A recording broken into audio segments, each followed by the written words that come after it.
Hello and welcome to the MongoDB and Mongoose course. So this is about creating databases and models that we can use to store our data for our backend apps. And the first thing I'm just going to do is just start making a database cluster because it'll take a long time to do that, and then I'll talk through this while that's happening. So just go to the MongoDB Atlas by clicking this link and then click sign in, and you can either register here or just log in with Google. So I'm just going to log in with Google. So yeah.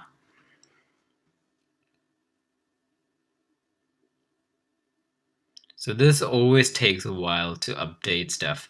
Okay, so once you log in for the first time, it'll ask you to create a cluster. So just click create a cluster. And you just want to get the free shared cluster, so this one.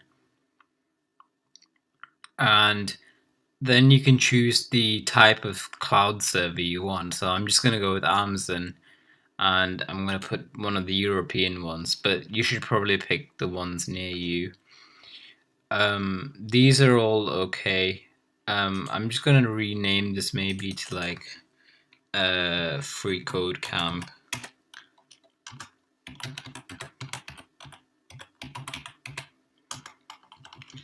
So I'll put the databases for it in this cluster. So a cluster is just basically a collection of databases. So then you just click create cluster, and it'll take a while to do it. So this one says it takes between 1 and 3 minutes. Usually it takes a little bit longer than that. So you just want to wait for this to happen in the background. So what I'm also going to do is start setting up the glitch project that we need to submit our application. So again, you want to open up the GitHub repository link using this one, and then go to glitch.com, and here you want to click new project and then import from GitHub. Go back down here, click code, then copy it, and click this again, and just paste it in here, and then press OK. And it will start creating our project, and this will take a little bit of time. I'm just going to give this maybe, no, it's still loading. So we'll come back to these. So these will just happen in the background. I'm just going to give this a quick description here. So I'm going to say MongoDB and Mongoose, just so I know what this is about. So that's running now, and this one's running. So we're going to just have a look at what these are. So MongoDB is a database model, but it stores data in records, such as rather than like these tables. So it means all the information associated with one record. So a record can be like, I don't know, a person or a book or just something that you would model in real life. And all the information is put together into one document rather than spread across different tables. And there's a few benefits to this. So the first one is that they're scalable and the performance is quicker. Rather than looking at multiple tables, you don't have to you can just look at one area where all your information will be. You can it's flexible, so you can add new stuff without the need to make a new table. So if you wanted to add like 2 phone numbers of one person, normally you'd have to create 2 phone number tables. And instead of doing that, you can just add an extra phone number to one person without having to add one for the rest of the other people, basically. Replication means that if like there's copies kept of it, so it's not really exclusive to MongoDB but this just means that your database is backed up. And MongoDB also uses JSON to store its data, and we've looked at JSON before. So this is probably the best thing to do when we're learning JavaScript. I'm just going to quickly check on these. Okay, so these are both ready now. Mongoose is an NPM module that allows us to write objects into MongoDB, like using JavaScript object syntax. So this is a lot easier rather than having to create all the records ourselves. And again, we're going to be writing our code on Glitch and then just sharing the live app link. So now that we've got our cluster, we need to start doing some stuff here so that we can start accessing our database. So we're up to here now. So what you want to do is go to database access, and you want to, I'll just delete this one for now just to show you how it works. So you want to add a new database user, and where it says authentication method, just put password. And here you just want to give some details. So I'm just going to go with user1, and I would just click auto generate secure password, and I would copy this somewhere. But I'm just gonna show it here just for the purposes of this. I'll change this later. So what you want to do for now is just open up Notepad or text edit, and you want to just create a new document, and you just want to paste this in for now temporarily. Just leave it here for now, because we'll need this back later. The access level, I would just start with read and write to database. I wouldn't set it as admin for now, and then just click add user here. So we have our first user.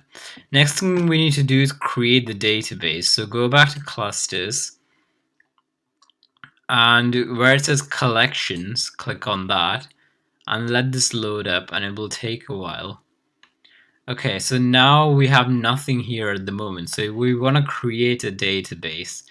So what we're going to do here is just click add my own data and add a database name. So I'm just going to put free code camp for now. Actually, I'll just call this DB1 just for simplicity. And a collection name. So a collection is basically like, I guess, a table in a way. We're going to be creating our own collections, but you still need to specify one for some reason, because it says a collection name must be specified. So I'm just going to say collection1, but we can change this later. So we just want to click create here. So now we have our first database, which is this DB1 right here, and we have a collection which has like indexes and all of that stuff. Another thing we need to do is set the IP address for database access.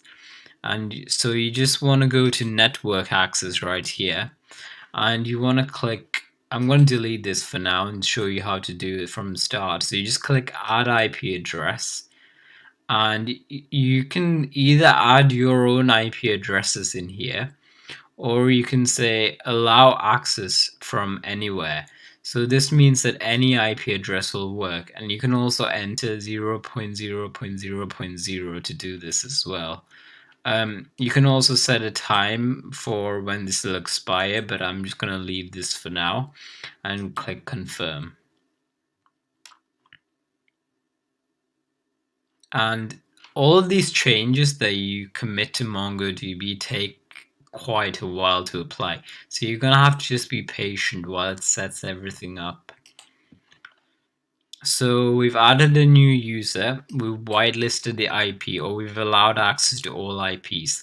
So the last thing to do is just get the connection ready. So you want to go back to clusters, you want to click connect here, and you want to click connect your application. The driver we're using is Node, since we're working with Node. just leave this as 3.6 or later.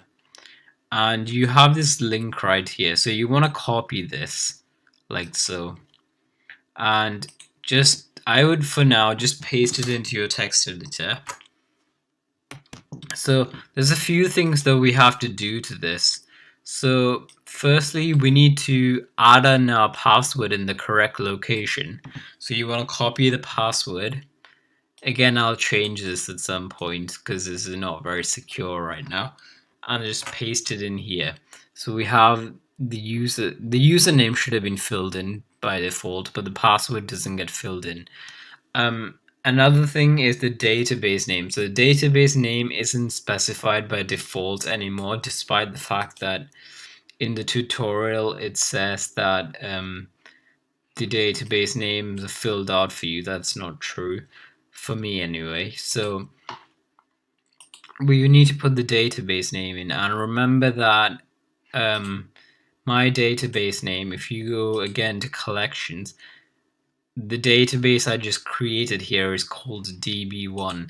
So I just want to replace this right here with DB1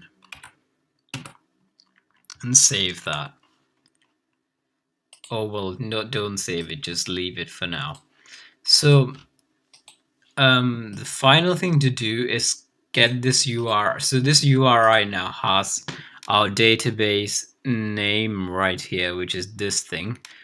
Right here, and then we also have our username, password, and our database name. So we have everything right now to connect to this. So Mongoose will then use this to connect. What you want to do now is save this as an environment variable in your project. So you just want to go to .env right here, and you just click add variable, and I'm just going to call this MongoDB or something like that. So I'll call it MongoDB URI, like this, and you want to just copy and paste this in. It might take quite a while for this to actually be applied by Glitch, because I've noticed Glitch is actually really slow at adding variables in.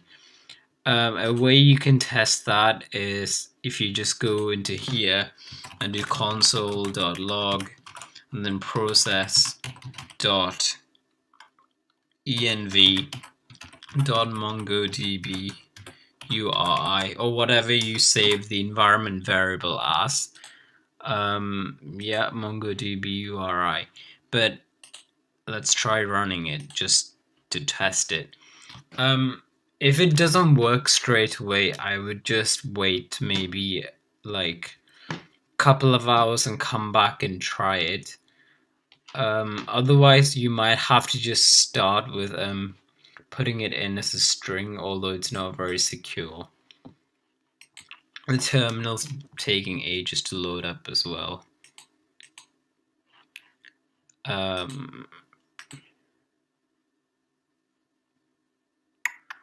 Okay, so you just want to try doing node myapp.js,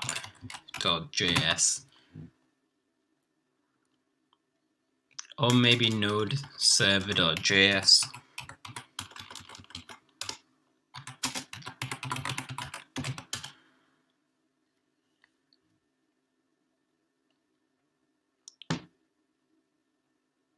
Yeah, and as you can see, it's coming up as undefined for now.